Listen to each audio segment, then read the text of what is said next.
hacemos un parangón entre nuestro gobierno y el gobierno chileno que nos atacaba.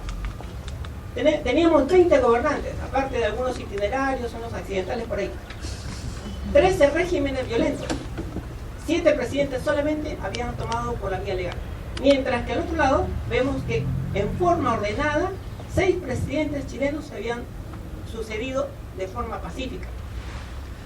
Mientras que en nuestro país tenemos esfuerzos e intereses personales, allá había un sentido continuo de afirmación nacional. Luego de la guerra, resulta que hay una época en que se le llama la República Aristocrática. Algunos dicen que se inició en el 96 con Piérola y concluyó en el 19. Otros afirman que con Leguía, con el oncenio Leguía, se prolongó. Eso es irrelevante en este momento, pero sí hubo un auge. Este auge tiene una explicación. Piérola, cuando se instala, lo primero que hace es decretar una ley muy importante y la que en adelante ha constituido tal vez el porqué de nuestro gobierno. Él dijo, de aquí en adelante va a haber voto directo. Antes se elegían las autoridades mediante otro sistema de votación. Bueno, a partir de Piérola era el voto directo. Pero para votar se requería un requisito, ser alfabeto. Nuestro país en aquel entonces, 3,5 millones de peruanos, solo 100.000 eran alfabetos. Y esos 100.000 constituían aquellos que manejaban las finanzas, las empresas, el comercio nacional, y por consiguiente, entre ellos solamente se podía votar y elegir a quienes dirijan nuestro país. Ya comprenderán ustedes que ellos elegían y tomaban decisiones en base a sus intereses.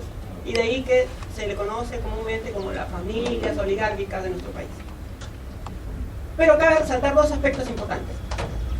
Se creó en esa época el Ministerio de Fomento.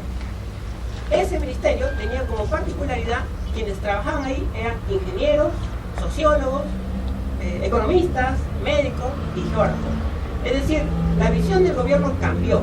De ahí en adelante se tenía que asesorar de profesionales técnicos para que le dirijan el rumbo de manera que apoye la economía, se genere riqueza. Esa es la parte rescatable de aquella época. Y segundo, la ciencia tomó impulso con la creación de la Sociedad Geográfica de Lima, quienes en un principio comenzaron demarcando el territorio y después investigando, explorando el curso de los ríos, su ubicación y los puertos. Esos dos aspectos hay que resaltar de aquella época. Muy bien, ahora la institucionalidad. Es un término que usamos mucho y a veces no lo entendemos, pero realmente en este momento estamos haciendo institucionalidad. Es decir, el reino de las instituciones, en el cual se entablan reglas formales y no formales. Las reglas formales son aquellas que nos dan las leyes, el sistema jurídico, y las informales son aquellas por uso y costumbre simple. Mientras que impulsemos esas reglas de uso y costumbre, que de alguna manera ayuden a impulsar nuestro desarrollo, iremos creando nuevas instituciones. Por eso es importante la participación. Si nosotros decimos, yo no vivo del gobierno, yo hago mi vida sin necesidad del gobierno, sea quien sea, estamos engañándonos. Nosotros tenemos que tomar conciencia de que nuestras decisiones involucran esa situación. Tenemos que participar. Ahora, la institución no es una persona, no podemos hacer algo por cada quien, tenemos que hacerlo en conjunto. Desde esta perspectiva, el pasado, por supuesto, condiciona el presente. Si queremos encontrar una solución a nuestra situación actual, tenemos que retroceder para encontrar esos patrones que se están repitiendo. Bueno, la principal razón de una institución es entablar un camino o dirigir un camino para que la sociedad se conduzca en armonía, sobre todo en democracia. Hay 4 niveles de institucionalidad. El primero es el de la cultura, el de las costumbres. Nosotros hacemos cosas sin darnos cuenta por hábito y de esa manera lo estamos repitiendo y se constituye entonces en una institución, algo que ya está instituido. Hay reglas formales en un segundo nivel. ¿Para qué sirven estas reglas? Para que se cumplan esos usos y costumbres, o para que se defiendan esos usos y costumbres. Hay que explicitarlos. El tercer nivel es la forma o los incentivos para que esas reglas se cumplan, o para que no dejen de cumplirse. Y finalmente la asignación de recursos para estos incentivos. Es más fácil trabajar en el primer nivel y de esa manera podemos ir creciendo o subiendo de peldaño en peldaño. Aunque aquí lo he puesto al revés, es al contrario, ¿no? El primer peldaño es lograr que se nos haga hábito. El desarrollo nacional tiene que ser o tiende a ser el desarrollo de todos. Actualmente nos podemos preguntar si parte del desarrollo nacional, estamos siendo parte del desarrollo nacional, macroeconómicamente estamos bien. A veces la clase media un poco está tratando de salir, pero hay un gran sector que está un poquito más abajo de la clase media que no ve diferencia. El aprovechamiento de un país pasa por el aprovechamiento de sus recursos, estos sean naturales o culturales. Pero hay que tener en cuenta que hay que asignar un valor económico a cualquiera de estos recursos y contrastarlos con su costo-beneficio. Cuando hablamos del costo, no estamos hablando solamente del dinero. Hay un costo social, hay un costo ecológico, hay un costo moral. Todos esos elementos tienen que considerarse y una vez tener ese resultado, ver si equipara al valor económico. Podría ser que no. Podría ser que el valor económico esté por debajo del costo. Por eso es importante determinar este costo-beneficio. Para la sociedad en general es necesario contar entonces por un lado con condiciones para llevar a cabo las cosas, las actividades y por otro lado un mecanismo de acceso para todos. Como conclusión preliminar en esta exposición es importante, pensamos, que se conforme una estructura colegiada. Como lo mencioné hace un momento, por nuestra cuenta independientemente podemos hacer algo, pero no es mucho.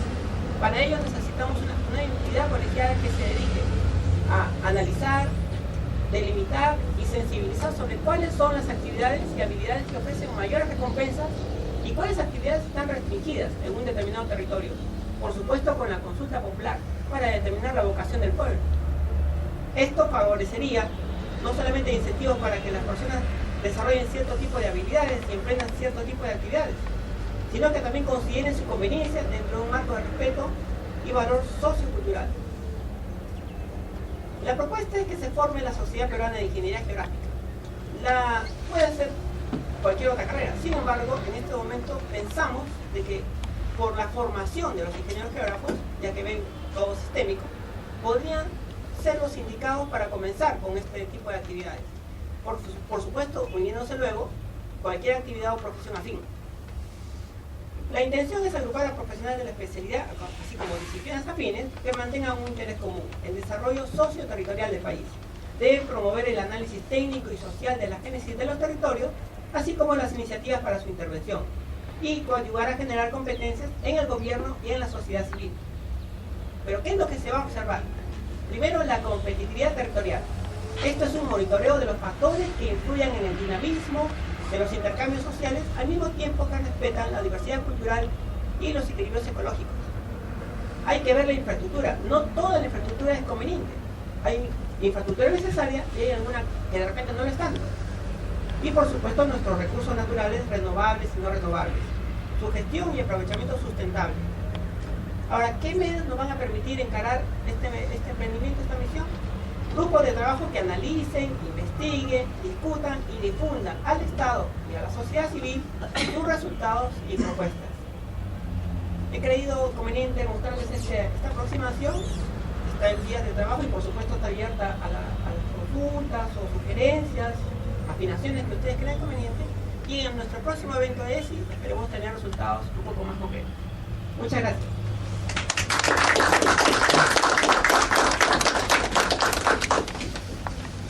Si tenemos algunas preguntas, por favor.